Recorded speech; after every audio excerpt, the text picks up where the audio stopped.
Welcome to this behind-the-scenes commentary video on Crosshatch Lane. I'm Chris. I'm Henry. And we're going to watch through Crosshatch Lane, and when something interesting happens, we'll pause and talk about how we did it. I came up with this song in the shower. Yeah. Yeah. I got out of the shower, made a demo of it. I sent it to Rambunctious Flan, who did the producing on it, and asked if he wanted to collaborate on it. And he did the producing, and he, made a good version because he actually knows how to make music. Yes, he could.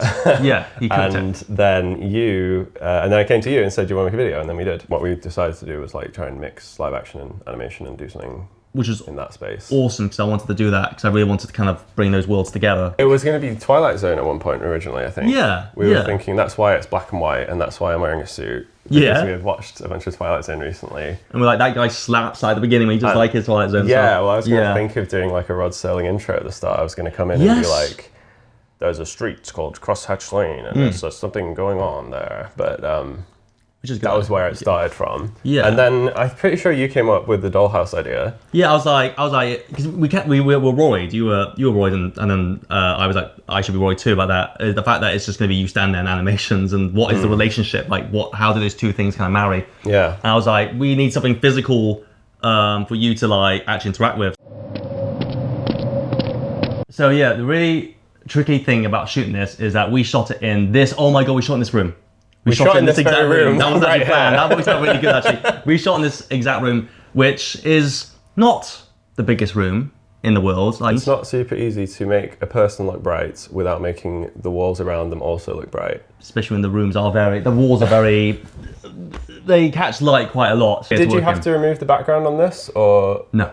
So the background, we did manage to get dark enough. We actually did get dark. We got it through grading. That's good. Luckily it's meant to be a high contrast black and white thing. That so works in our favor.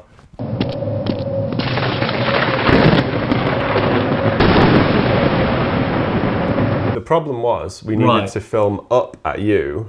Yes. Because the camera is meant to be below you, pointing up, you're there, and the house is there. Yes. So we needed to film up at you, but we found that the green screen doesn't go high enough. So we had to have you kneel down, and then we can get you in shot and camera pointing up, and all that works. But now you have to turn around and walk out of frame. We were saying we should try this wild idea where I'm on a pillow and you, Chris, are underneath me, and you pull, rotate the pillow and rotate you in the process as I'm doing, and then you just go like that. And we were saying, this is dumb. This is dumb. This will never work. We did it one time, perfection.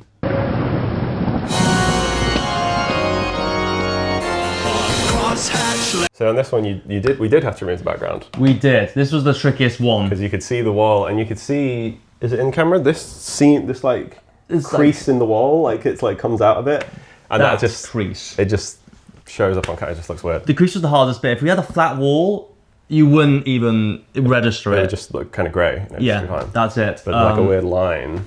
I masked the house in After Effects, used Mocha on you. Mocha? I don't know. Mocha, something. And then you probably did some other stuff. And then on top of that, I also used After Effects again to cut some additional stuff. I realised something that we forgot to do at this point in the video, which is that we were going to put in little vocalizations for you, which we didn't do.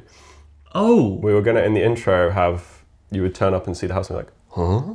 Oh, and then you were going to be like, and go, but we just didn't do it. That's cool. It's good. It's fun. There's a house no one ever goes in, comes out and lives to tell the tale. The mail by now must be piled up on the welcome. I think we're talking about some kind of logic system in terms of the animation and live action. In terms of when we would use live action, when we would use animation. Yeah. We were thinking that animation is for showing things that some things that we just can't film because we don't have a Hollywood budget, but also some things that the things that are inside the house and sort of the supernatural things. The more things that are imagined. Yeah. It's not, they don't have evidence, you don't really get to I don't know how much that is just us trying to justify it. It's on the one hand, it's we had to animate it because we couldn't do anything else. But on the other hand, no, we chose it for the stylistic reasons. It's actually I tried out a new kind of animation where you draw things twice and you have things jump. The jiggly. I don't know, I feel like it might be called I'm sure I've heard it called Jigglemation or something like that. It sounds like, if you said it with confidence, I believe you. It's something like, it's Ed, and Eddie style. It is Ed and It's Eddie. the best thing I know that Well, does it's it. your idea, because I was just going to do my conventional style, and I think you were like, you should try this, which I think works. You were animating it, and I was like, what if you drew everything twice? I was like, no! A rusty old Mustang. We've got to talk about the car! We've got to talk about the car! Please Oh my god. say about the... Well, like, you know, I came up with this song. I came up with this song in the shower, and I came out of the shower with the lyric, "A rusty old Mustang," Yeah. on the driveway, and little did I realize that, like, that would mean we have to get a rusty old Mustang. And but it was such a like up and down in terms of how important this car was, because like we spent a long time being like, we need a Mustang. It needs to be the same size as the house scale wise, so that it looks right. And maybe like we didn't know whether little you was gonna walk up to the car or interact with it in some way. So we were like, we have to get the sizing right. Yeah. And then we were like, it needs to be rusty. What did we do for that in the end? We didn't. We didn't. Well, like we just underlit the hell out of it, and we put a little dusty blanket. The dusty blanket was load bearing. That was a very important. A dusty blanket over it, which I pull off, which is just a tissue. Yeah. Which I think I tea stained. I like put loads of tea on to make it look like crusty and stuff. That's like just one of those things where you put so much work into it, and you see it for like 2 seconds. 3 frames, and no one cares. See it. No, literally, it's crazy thing. I mean, I think looking at it, the car is smaller. It's a little bit smaller, yeah. But whatever. Sits on the driveway. Don't. This was the biggest obstacle, physical shooting obstacle. Yeah, filming wise, I guess. Yeah, it was. It's so we needed little Henry next to big, well, normal sized dollhouse. Yeah. And so it's like, okay, we're gonna have to green screen Henry then. But then, and I don't know.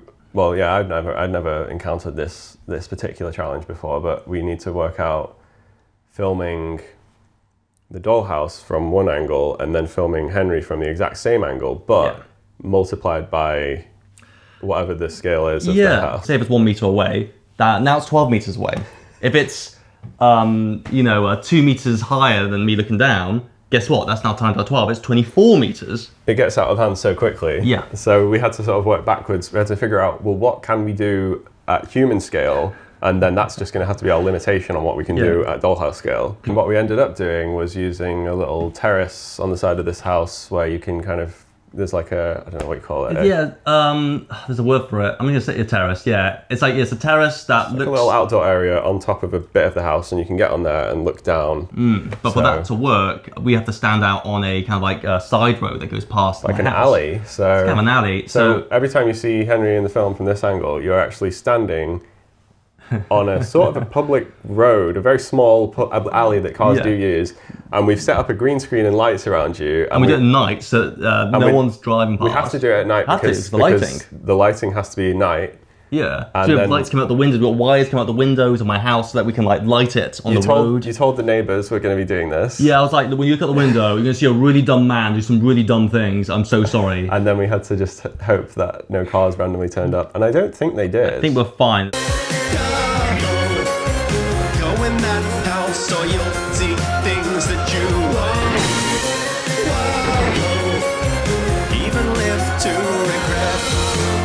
Down Crosshatch Lane, Yeah, I mean, the kind of thing that we came up with was that I used to be a small guy, and then I went into the house, and somehow I'm now a big guy.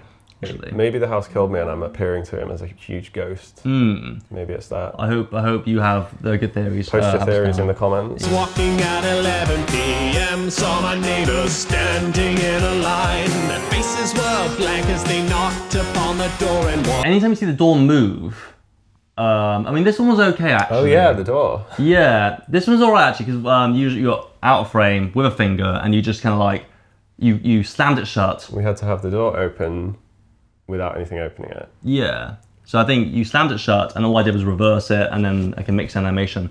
But there was a later part where the door opens itself. And that involved using string. Yeah. And that involved me getting rid of the string. In post. In post. Painting it out. And it, obviously that is amplified when we start using the smoke machine as well, which is using a bunch of these shots. We haven't even mentioned the smoke machine.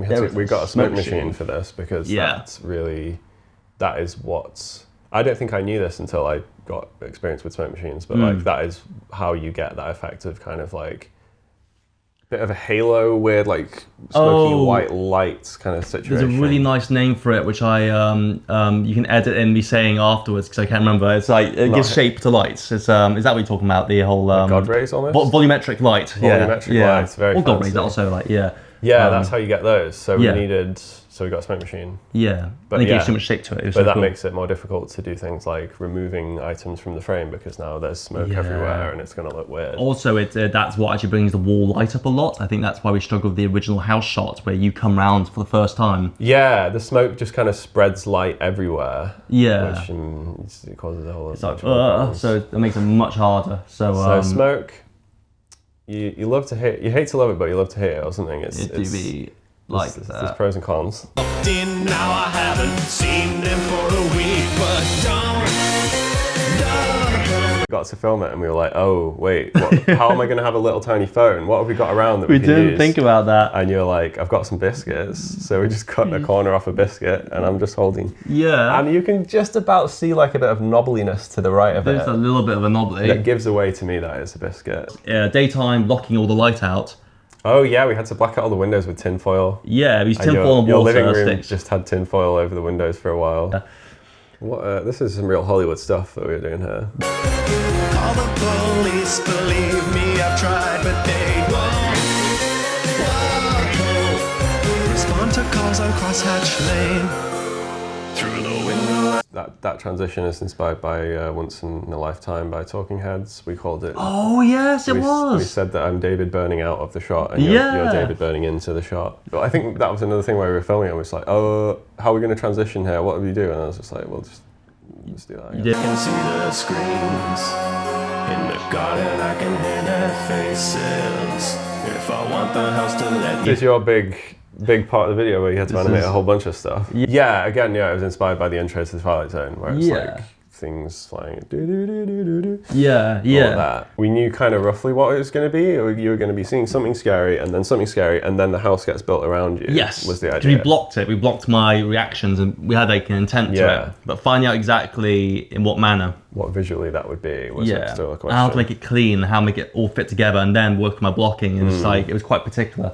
The bricks was fun because as you can see, every single brick individually like comes down. It's a lot of bricks. There's a lot of bricks, and every single one is like drawn twice, so that was fun. I think it's fair to say flowers they're not known for their motion. So famously not. Figuring out how they should move into the frame or what should happen there was the problem, right? Yes, find just the logic and how, and eventually I think going for the vines felt like the best way to make it clearly communicate they're moving, but in a way that but Haunted is like balancing that. Because I think what you came up with for the ghosts was really cool. Like the first thing we see, where it's like the windows just go up and there's ghosts and stuff. I better keep myself in its good graces. So don't. I had to act really crazy there because it's like the crescendo of the video. Yeah. I think we did a lot of takes, so I'm just like, don't! I was like, more! More! It's like, don't! Share what I have told you. I'm not supposed to know, and I won't help you if you get drunk. When the door of the house opens, a bunch of smoke comes out. So that was a whole thing actually, because that was fun. We wanted the house to be full of light, and when the door opens, smoke comes out. And in order to do that, I think we had to because we had put paper over all the windows. So that's the thing. We haven't talked about how we lit the house actually and made it. No. You had lots of little lights. There was 2 floors in the house. Aperture MC little lights inside it. Yeah. And we ran like a power cable up the back of the house to power them inside through the roof into the house. Yeah. And then we had to put paper over all of the windows so that you can't see inside the house and see that there's a bunch of lights in there. Yeah, we had to take the side window, take the paper off it. Yeah. Put the smoke machine right up to the window and just fire loads of smoke in there. Yeah. And then go and just open the door and all the smoke pours out. And then there's a bit of a reset time on that as well. And there's a bit of a It was it's just funny because when you do that, the smoke pours out of every crevice of the house. The roof had smoke pouring out of it, and every little gap. It looked so weird. I had to be at some point I had to be work as a detective and hunt down the light leaks, or where the smoke leaks, and put little duct tapes around places as well. I had to really find me the leaks. It was so particular. It was so tricky. Even earlier in the video, before we put smoke into it, it was just you see little bits of light, and I had to really. Yeah.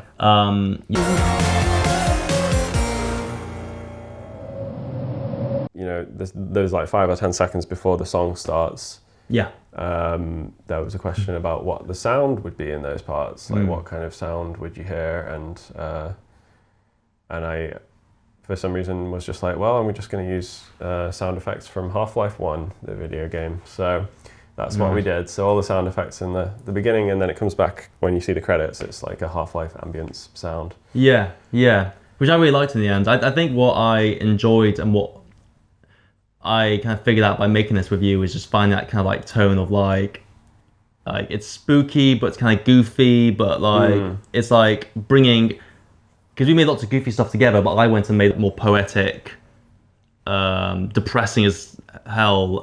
Yeah, look at Henry's channel if you want to see the depressing version of this. Yeah, if you want to see that version.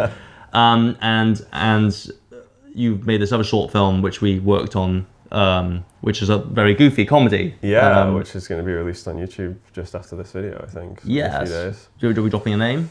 The Keys. Yes. So that's like more goofball. And I feel like this video is us coming together to our goofball days and bringing the spooky wookie with the just a little goofball, like that. Those two energies. I like the tone of it. It's like spooky, but also not too spooky. I don't know. Yeah. I had an absolute blast making it. So we hope you had an absolute blast watching it. Yeah. Okay. Cool. I'm gonna just end it there, I think.